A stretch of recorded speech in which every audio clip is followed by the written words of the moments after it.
같이 너희가 이런 일이 일어나는 것을 보거든, 보거든입니다. 보거든. 이런 일들을 듣거든입니까? 보거든. 듣는 것과 보는 것은 무슨 차이가 있어요? 일단 시대적인 동시대를 살아가느냐 아니면 다른 시대를 살아가느냐, 이걸 우리가 생각해 볼 수 있어요. 그냥 들려오는 소리를 듣는다면 이제 일단 공간적으로 저 멀리 있는 걸 듣는다는 것일 수도 있지만 시간적으로 다른 시간대에 있는 이야기를 우리가 듣는다라는 것일 수 있는데, 지금 이것은 보거든이에요. 보거든. 이런 일들이 일어나는 것을 보거든 하나님 나라가 가까이 온 줄을 알아라. 여러분 지금 하나님 나라를 살고 계십니까? 하나님 나라는 어디에 있습니까? 하나님의 나라는 여기 있다 저기 있다 못하리니 하나님의 나라는 성령 안에서 너희 안에 있다라고 우리 주님 말씀하시고, 그래서 우리가 성령이 임하시면 성령이 우리 안을 하나님 나라로 만드신다. 하나님 나라의 가장 큰 특징은, 그러니까 그 나라가 내 나라예요, 하나님 나라예요. 이거 중요하게, 성령 안에서 네 나라가 성령 안에서 너의 나라, 요거 말이 안 되는 거예요. 성령이 오신다는 것은 내 안에 내가 왕인 나라가 아니라 우리 하나님이 왕이 되시는 그런 나라가 내 안에 만들어진다는 것입니다. 제가 한 번씩 교회 다닐 때마다 말씀드립니다만은, 저와 여러분은 하나님의 형상으로 지어졌기 때문에 우리 각 사람 안에 놀라운 우주가 있어요. 여러분만의, 우리만의 그 각 사람만의 나라가 있어요. 세계가 있는 거예요. 세상이 있는 거예요. 그 안에, 그래서 들여다보면 한 사람 한 사람 만나서 이야기를 나누면 한 사람 한 사람이 만들어 온 그 나라가 기가 막혀요. 와, 놀랍다. 그리고 이것은 우리 주변 대한민국을 넘어서 흑인이건 백인이건 아시아인이건 우리가 조금 경제적으로 개발도상국 내지는 미개발국에 사는 사람들이라 하더라도 하나님의 형상으로 지음받은 사람이라서 그 사람 안에 있는 하나님의 그 형상대로 지음받은 그 사람만의 세계, 그 사람만의 나라는 놀라워요. 하나님이 그 사람을 지으셨기 때문에 실현이 그게 가능한 거예요. 그 지혜, 지식, 경험과 문화와 전통, 이게 놀랍습니다. 하나님이 주신 것들이에요. 그런데 성령이 우리에 오시면, 예수 그리스도를 믿고 믿는 자에게 주시는 성령 우리 안에 오시면 이제 내가 만들어 온 나만의 나라와 세계, 세상, 이것을 하나님의 나라로 이게 변화되어 버립니다. 그래서 그래서 내가 책임이, 내 나라, 내 세상, 보이지 않는 세계잖아요. 이것에 대한 책임은 완전히 나한테 있다가 이것에 대한 모든 것이 주권이 하나님께로 이양되는 거예요. 그것을 우리가 예수님을 영접한다고 말을 하는 것입니다. 예수님이 내 안에 오시고, 예수님은 대충 오셔서 우리 가운데 저 꽂아놓은 보릿자루처럼 한 자락 딱 차지해가지고, 아이고 얘가 어떻게 사는지 보자 하고 살아가는 그러기를 원하지 않으신다고 그러세요. 노골적으로 주님 말씀하시는 거예요. 그럼 오셔서 적어도 인격적으로 나와 예수님과 대등한, 너는 나로 더불어 먹고 나는 너로 더불어 먹는다, 이와 같은 대등한 관계, 그 가운데에서, 그 인격적인 관계 가운데에서 내가 예수님을 주인으로, 왕으로 모셔드린다. 여러분, 그렇게 내 세상, 내 나라가 변화되는 것입니다. 이것이 거듭난다는 것입니다. 다시 태어난다는 거예요. 내 세상이 새로워져 버리는 거예요. 하나님의 손길이 내가 만들어온 나라와 세상 속에 곳곳에 이제 미치기 시작해. 나는 온갖 더러운 오물들을 막 내 나라 속에 막 넣어놓고 살고 있었는데, 아니, 이분이 들어오시니까 이것들을 다 씻어주시네. 예수님이 이제 이 사람 안에 들어가면 이 사람의 세상이 달라져 버려요. 우리 안에 쓰레기들, 오물들, 배설물들 얼마나 많아요. 심지어 우리가 가치 있다고 생각하는 것조차 사도 바울은 알고 보니까 그것들 다 배설물, 똥이다. 우리가 막 쓰레기로 생각하고 더럽게 생각하고 오물 정도는 그냥 그렇다고 해요. 그러나 우리가 정말로 가치 있다고 생각하고 막 이거 없이는 내가 못 살아 하는 그런 것들이 예수 그리스도께서 이 안에 딱 들어와서 빛을 딱 비추어놓고 보시니까 그 빛 가운데에서는 이게 너무나 실은 하찮은 똥과 같은 것들이더라. 그래서 내가 그리스도를 이제 내 안에 모셔들고 그분을 알아가고 그분의 빛에 내가 더 가까이 나가고 내가 이분 정말 알아가는 것, 이것보다 더 가치 있는 건 내가 이제 모르겠다고 사도 바울이 앞서가면서 저와 여러분 앞에 해놓은 거예요. 이런 나라, 이런 세계, 여러분 이런 나라를 소개하고 있는 것입니다. 여러분 이 나라를 누리고 계십니까? 예수 그리스도를 영접한다는 것은 그가 가져오시는 하나님의 나라, 그것으로 내 나라를 새롭게 변화시켜 간다는 것입니다. 여러분 다 누리시기를 예수님의 이름으로 축복합니다. 예수께서 가져오시는 하나님의 나라, 여러분 누리며 사시기를 예수님의 이름으로 축원합니다. 예수님 잠깐 거기 계세요. 제가 지금 너무 바빠요. 내 손에 주어진 일이 너무 많아가지고 예수님 신경 쓸 시간이 없어요. 그냥 그쪽에 좀 계세요. 여러분 이러면 예수님이 내 손의 일들, 내 관계, 이런 모든 나에 관련된 세상 속에 예수님이 하실 수 있는 일들을 내가 스스로 제한해 버리는 것입니다. 그러나 여러분 기도를 통해서, 말씀 묵상을 통해서 주님의 이 말씀이, 주님 또 내가 처한 이 상황 가운데 주님의 손길이, 주님 내가 너무 필요합니다. 주님 도와주십시오. 주님 말로만 내 주인이 된다고 하셨습니까? 주님 말로만 내 왕이 된다고 하셨습니까? 아니지 않아요. 내가 정말로 예수님을 영접하고 내가 하나님의 나라로, 예수님이 왕이 되시는 나라로 내가 예수님을 모시고 지금 살고 있는데 주님의 손길이 지금 너무 필요합니다. 주님의 도우시는 손길, 치료하시는 손길, 오직 주님만이 하실 수 있는 그 손으로 하시는 일들이 내 삶에 너무 필요하다 이것입니다. 여러분 이렇게 세워가는 것입니다. 내 안에. 교회도 마찬가지입니다. 이것이 한 사람 안에만 일어나는 일이 아니라 교회가 예수님이 참으로 주인이신 것과 그가 왕이신 것, 목자이신 것을 인정하는 교회라면 주님이 우리 교회 몸된 교회를 이끌어 가시는 그 방향, 그 비전, 그곳으로 뚜렷하게 말하고 선포하고 그것으로 연합해서 힘있게 마음과 뜻을 같이해서 달려나갈 수 있는 교회가 주님의 교회지요. 이것이 확장이 되면 한 나라가 그렇게 되는 거예요. 정말 한 나라가 하나님의 나라의 영광을 보여주는 그런 나라.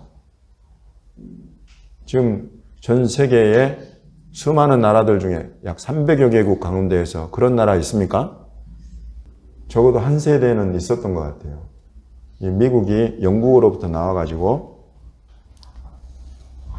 정말 그 한때에 95%가 넘는 사람들이 예수 그리스도를 영접하고 국가 전체를, 사회 전체의 제도와 시스템을 하나님의 나라 시스템으로 세우고 싶어 했어요.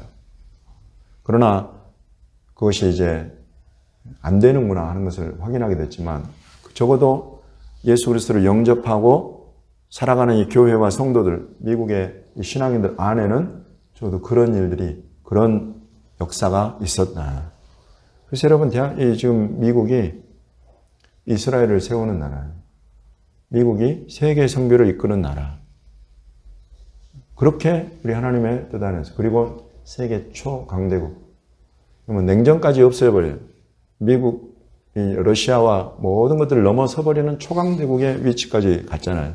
그러나 이제는 변화의 때가 왔죠, 다시. 왜냐하면 미국 안에 바로 이 순수한 복음과 하나님 나라의 성령 안에서의 추구했던 하나님 나라의 가치들이 계속 흔들리고 무너지고 흔들리고 무너지고 흔들리고 무너지면서 지금 미국의 국가 경쟁력이 갈수록 떨어져 나가고 우리 미국을 다시 위대하게 만들자 트럼프가 나섰죠. 그러나 이런 슬로건이 복음과 하나님 나라, 성령 안에서 세워지지 않으면 여러분 이것은 그냥 슬로건일 뿐인 것입니다. 그렇게 성경이 우리에게 가르치고 있습니다. 그런데 지금 예수님 말씀하시는 이 말씀 안에 하나님의 나라가 가까이 온 줄을 알아라 라고 말씀하세요. 그럼 하나님의 나라가 지금 우리 안에 있어요? 밖에 있어요? 지금 이 말씀에 의하면 밖에 있는 거지. 밖에 있으니까 가까이 왔다라고 하는 거지. 이런 것을 이제 신학교에서 가르치기를 already not yet이라고 불러요. 이미 온 하나님의 나라, 아직 오지 않은 하나님의 나라. 이 두 가지가 같이 있다라고 가르쳐요. 별로 그렇게 어렵지 않죠. 무슨 뜻인지 이해가 되시겠죠. 우리 각 사람 안에 하나님의 나라가 지금 세워지고 이루어졌고 이루어져 가고 있는 중이지만은 아직 완성된 하나님의 참으로 하나님께서 온 땅을 모든 나라들을 통치하고 다스리시는 그런 나라들 가운데에 임해오는 하나님의 통치와 주권, 이거 아직 오지 않았단 말이죠. 그거 이제 가까이 오는 것을 아는 징조들로 무엇이 좀 있다? 이런 일이 일어나는 것을 너희 눈으로 보게 될 때. 이런 일들을 그래서 보는 눈, 듣는 귀, 보는 눈, 이거 복이 있다라고 예수님 말씀하시는데 이 마지막 때는 이게 정말 복인가 싶어요. 왜냐하면 이런 일들이 지금 좋은 일들이 아니라 다 재난, 환난, 대환난이라고 부르는 그와 같은 일들이 일어나는 것을 지금 하나님의 나라가 가까운 것의 징조로 예수님 말씀하고 계시다. 이 하나님의 나라가 가까이 온 것을 알아라는 표현이 바로 앞에 세 절 앞에 28절에는 이렇게 말씀하십니다. 이런 일이 되기를 시작하거든 일어나 머리를 들라 너희 속량이 가까웠느니라. 그래서 지금 예수님이 하신 말씀이 한 번은 속량이 가깝다, 한 번은 하나님 나라가 가깝다 이렇게 말씀하시는 걸 보니까 하나님 나라와 속량은 무슨 관계다? 뗄래야 뗄 수가 없는. 속량이 뭐예요? 너희 속량이 가깝다 하는데 속량이 뭔지는 우리가 알아야지 뭐가 가까운지 우리가 알 거 아니에요. 완전한 구속. 로마서 8장 23절을 보시면 그뿐 아니라 또한 우리 곧 성령의 처음 익은 열매를 받은 우리까지도 속으로 탄식하여 양자될 것 곧 우리 몸의 속량을 기다리느니라 이렇게 이야기를 해요. 성령의 처음 익은 열매를 받은 초대교회 성도들조차도 몸의 속량을 탄식하면서 기다린단 말이죠. 왜냐하면 성령이 오셔서 우리 안에 하나님의 나라가 시작이 되고 진행이 되고 있지만 그것이 우리 몸, 이 썩어질 몸을 가진 우리 안에서는 완전해요, 불완전해요? 불완전한 거예요. 적어도 이 썩어질 몸이라는 요 옷을 입고 있는 한은 불완전한 거예요. 이때 이중적인 것을 항상 그래서 보여요. 아까 already not yet 하나님 나라도 이미 온 것, 오지 않은 것이 있듯이 속량도 이미 온 것, 오지 않은 것이 있다 이거예요. 이미 온 속량은 우리 이번 주 파라샤 본문 안에 있는 속량 곧 죄사함을 받았다. 죄값을 예수님이 치르시고 그 치르신 죄값으로 너희는 자유롭고 의롭게 되었다. 요게 속량이잖아요. 요거 받았다 이거예요. 근데 요렇게 받고 성령의 처음 익은 열매를 받았으면서도 우리는 탄식한다. 탄식하지 않는 사람은 거짓말하는 사람이거나 양심이 화인 맞은 사람이에요. 육신의 이걸 입고 살아가면서 탄식하지 않는 사람이 없단 말이죠. 그렇다고 성령 충만하지 않느냐? 아니, 성령의 충만함을 받은 사람도 이 몸 안에서 살아갈 때 탄식하는 비참함을 보게 된다, 마주하게 된단 말이죠. 그것이 성경이 말하는 우리의 모습입니다. 그러나 지금 사도 바울이 여기서 우리 몸의 속량을 기다리고 있다. 이 두 번째 속량이. 바로 이 속량이 예수님이 말씀하시는 너희 속량이 가깝다 할 때 바로 그 속량이에요. 이 속량은 무슨 속량인가? 고린도전서 15장에 말하는 속량입니다. 15장 50절부터 보시면 형제들아 내가 이것을 말하노니 혈과 육은 곧 우리 몸은 하나님 나라를 이어받을 수 없다. 유업으로 받을 수가 없는 몸이다. 이 썩는 것, 이 혈과 육, 이 몸, 요거는 썩을 것이에요. 썩을 것. 이 썩을 것 가지고는 하나님 나라는 썩지 않는 것이다. 썩지 않는 것을 어떻게 너희가 썩을 것 같고 들어갈 수 있겠냐 말이죠. 어떻게 썩지 않는 것을 썩을 것 같고 유업으로 받는다. 이 말이 안 된다 이거예요. 보라 내가 너희에게 비밀을 말하니 그래서 비밀이 있다. 숨겨지고 감추어진 것이 있는데 우리가 다 잠잘 것이 아니요. 우리 몸이 썩어버리고 우리는 잠들어 있고 그렇게 될 것이 아니요. 마지막 나팔에 순식간에 호련히 다 변화하리니. 우리 주님이 지금 가지고 오실 하나님의 나라, 속량과 이 나팔은 그냥 연결되어 있다는 거예요. 연결되어 있어요. 성경이 그렇게 이야기를 합니다. 천사장의 오령과 나팔 소리로조차 하나님, 우리 주께서 하늘로부터 강림하신다. 나팔, 우리 레위기 15장에서 말하는 희년규례 전국에서 울려 불리는 나팔, 그래서 부는 거예요. 주님은 희년을 가져오신다. 희년에는 두 가지 일이 대표적으로 일어나는데, 하나는 종들이 다 자유인이 되는 것이다. 팔렸던 것들이 다 자기 주인, 자기 소유주에게로 돌아가는 것이다. 우리 주님 오실 때 이제 우리 몸은 완전한 속량, 자유 안으로 들어가 버립니다. 그것이 바로 마지막 나팔의 순식간에 호련이 다 변화하리니 나팔 소리가 나매 죽은 자들이 썩지 않을 것으로 다시 살아나고, 우리도 살아있는 자들은 순간 변화되어 버린다. 이 썩을 것이 썩지 않을 것을 입겠고 이 죽을 것이 죽지 아니함을 입으리로다. 이것이 비밀, 감추었다. 그러나 참으로 우리 주님 오시는 그때 울리는 나팔 소리, 마지막 나팔에 이렇게 변화되어 버린다. 그러면 이제 비로소 이 썩을 몸, 탄식이 나오게 만드는 이 몸이 완전히 변화되어서 썩지 않을 영원히 사는 몸으로 변화되어 버린다. 믿으십니까? 이런 게 믿음이에요. 지금 만져볼 수가 없어요, 우리가. 그러나 우리 바라는 것들의 실상으로 장차 우리에게 주어질 것을 우리가 믿는다 말이죠.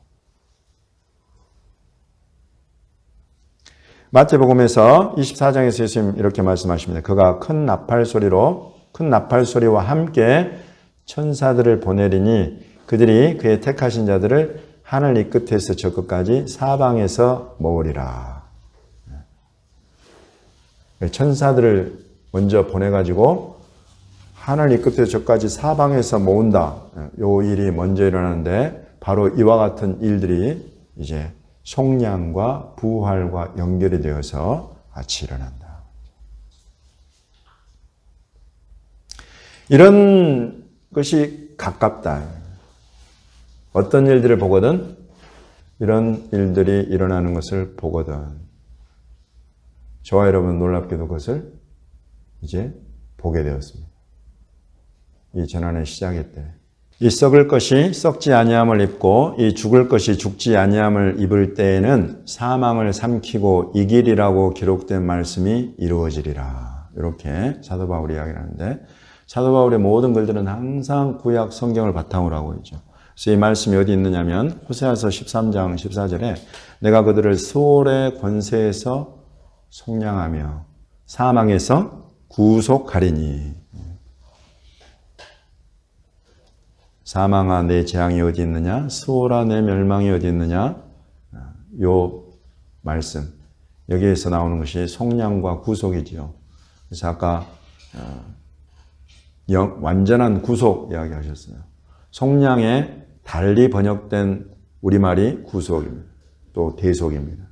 속량이란 히브리어로 게울라란 그 단어를 이렇게 구속, 대속, 속량 이렇게 다르게 번역을 했어요. 지금 이곳에서는 수월의 권세에서 속량하며 사망에서 구속한다. 여기서 히브리어가 두 가지가 쓰였는데 여기서 구속한다는 건 가알이라는 고엘, 게울라라고 하는 이 속량에 관한 이런 단어. 그 앞에 나온 수월의 권세에서 속량한다. 똑같은 의미를 가졌지만은 포대라는 단어가 있어요. 이런 일을 고엘인데 지금 이곳은 포대라는 단어가 쓰였어요. 같은 뜻을 가진 다른 히브리어 단어예요. 그래서 이런 것이 있는데 이것은 수월의 권세, 음부의 권세 이것이 완전히 없어져 버려요. 사망이 완전히 없어져 버려요. 그것을 지금 받아서 사도 바울이 고린도전서 15장에서 주님이 가져오시는 마지막 나팔에 가져오시는 속량, 이 부활이 바로 이 호세아가 예언한 것의 성취다라고 우리에게 가르쳐주고 있는 것입니다. 기왕에 여러분에게 이것을 이야기하는 바에 이것의 마무리가 되는 계시록 20장에 나와 있는 또 내가 보좌들을 보니 거기에 앉은 자들이 있어 심판하는 권세를 받았더라. 또 내가 보니 예수를 증언함과 하나님의 말씀 때문에 목배임을 당한 자들의 영혼들과 또 짐승과 그의 우상에게 경배하지 아니하고 그들의 이마와 손에 그의 표를 받지 아니한 자들이 살아서 그리스도와 더불어 1000년 동안 왕 노릇하니 그 나머지 죽은 자들은 그 1000년이 차기까지 살지 못하더라. 이는 첫째 부활이라. 그래서 여러분 여기 놀라운 것이 나오는데 하나는 부활이 있고 하나는 부활이 없어요. 두 부류의 사람이 여기 나옵니다. 그것이 우리 주님이 오셔서 다스리는 천년왕국의 때를 보여주고 있어요. 중요한 힌트입니다. 한 부류는 부활 안에 들어가 있어요. 한 부류는 부활에 이르지 못해서 1000년 동안 살지를 못하는 부류가 나와요. 이 첫째 부활에 참여하는 자들은 복이 있고 거룩하도다. 둘째 사망이 그들을 다스리는 권세가 없고 도리어 그들이 하나님과 그리스도의 제사장이 되어 1000년 동안 그리스도와 더불어 왕 노릇하리라. 이 땅에서 왕 노릇한다는 거예요. 분명히 성경은 계시록은 땅에서 왕 노릇한다. 이 땅에서. 곧 우리 주님이 다시 오시면 다시 오실 때 가져오는 이 속량 이로 인해서 첫째 부활에 들어가는 사람들이 있는가 하면 첫째 부활에 참여하지 못하는 사람들이 있다는 것입니다. 첫째 부활에 참여한 사람들은 예수님과 함께 이 땅에서 왕으로 제사장으로 그리스도를 섬기면서 이 땅을 통치할 것이다. 그때에는 천년 왕국 때에는 이 나라들이 그대로 있어요. 이 나라들을 통치하고 다스리는 사람들로 지금 여기가 나와. 메시아 예수님이 오셔서 1000년 동안 다스리는데도 끝까지 이 예수 그리스도를 인정하지 않는 부류의 사람들이 있어요. 이게 여러분 인간이에요.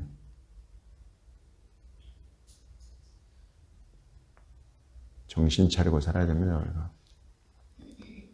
사람 안 바뀐다 그러잖아요.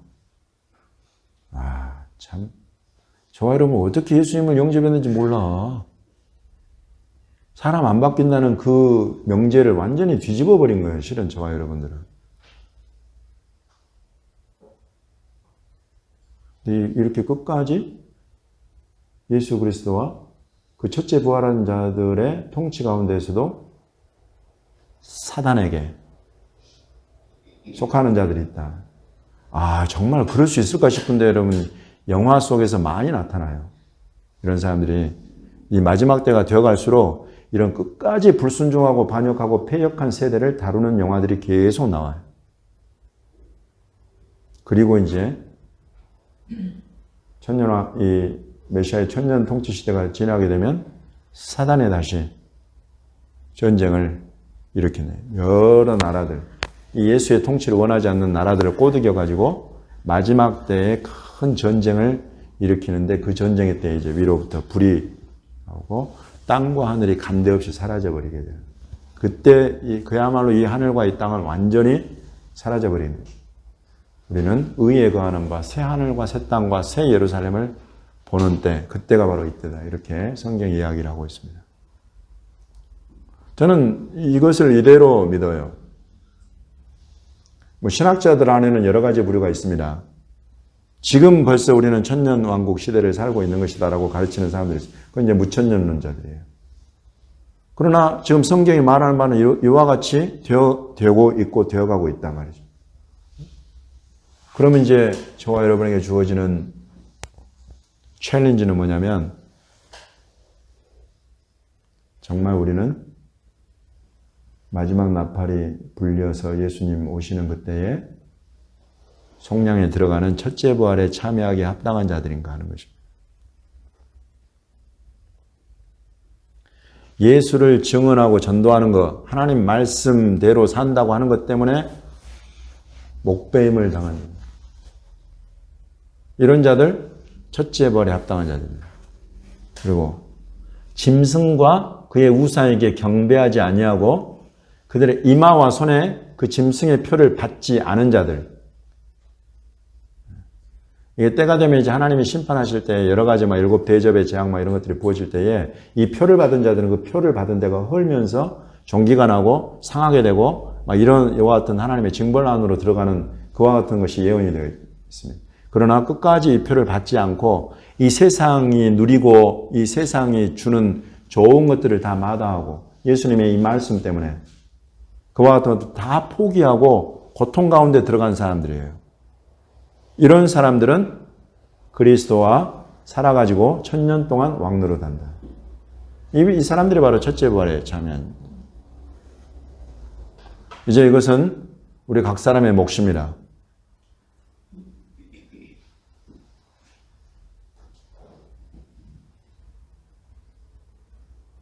그래서 여러분 이게 항상 텐션이 있어요. 긴장이 있어요.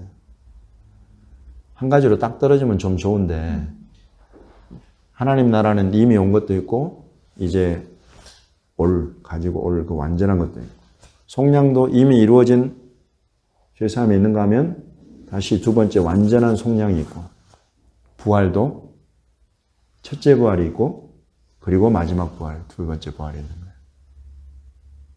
이 두 번째 부활 때는 이제 그야말로 모든 죽은 자들이 다 살아나는데 하나는 영생으로, 하나는 영벌로 이렇게. 이제 하나님은 끝까지 기회를 주시는 거예요, 실은. 진짜 저와 여러분이 상상도 못할 정도로 폐역하고 거스리고 완전히 부패해버린 그런 심령, 그런 양심을 가진 사람들도 곳곳에 있습니다. 이 사람들까지도 주님은 돌아오기를 원하시고 천년 통치하시면서 그 사람들에게 자신을 드러내시고 나타내시면서 말씀하시겠지만 끝까지 원치 않는 사람들이 있다. 끝까지 사단의 꼬임에 넘어가는 그 정도로 마음이 부패한 사람들이 있다. 꼭 주중에 그 주간의 말씀을 여러분들이 잘 읽어보셔야 돼요. 이렇게 하셔야 정말 주님 말씀하신 대로 정신 차리고 깨어있을 수 있게 돼요. 안 그러면요, 여러분, 순식간에 우리는 술 취함과 방탕함과 생활의 염려 때문에 마음이 둔해져 버린다니까요.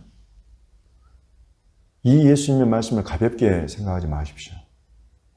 순식간에 우리 마음은 둔해져 버려요. 그것이 마음이에요. 만물보다 거짓되고 부패한 것이 사람의 마음이라는 말씀이 다음 주 하프타라에 나와요. 오늘 말씀을 정리하겠습니다. 이런 일들이 일어나는 것을 너희가 이제 보게 되거든 속량이 하나님 나라가 가깝다. 그거 알아라는 거예요. 이것이 어떤 사람들에게는 큰 소망, 위로, 가장 큰 기쁨이 될 것이고 가장 큰 기다림이 될 것이지만 어떤 사람들한테는 실은 여러분 무가치하게 느껴지는 거예요. 속량이 가깝다. 하나님 나라가 가깝다. 그게 뭐야? 지금 내 앞에 닥친 일들. 여러분 이런데 그냥 순식간에 마음이 내 몸에 육신이 원하는 것들 채워주느라고 술 취함과 방탕함과 이런 것들이 그냥 순식간에 넘어가 버려요. 여러분들이 그렇다는 게 아니라 제가 저를 보니까 그래요. 그냥 순식간에 내 마음이 둔해져 버리더라는 말이죠. 정말 정신 차리고 말씀 안으로 들어가고 말씀을 준비하고 말씀을 선포하고 여러분 이러지 않으면 정말 마음이 둔해지는 건 같이 저와 여러분이 같이 여러분 정신 차리십시다.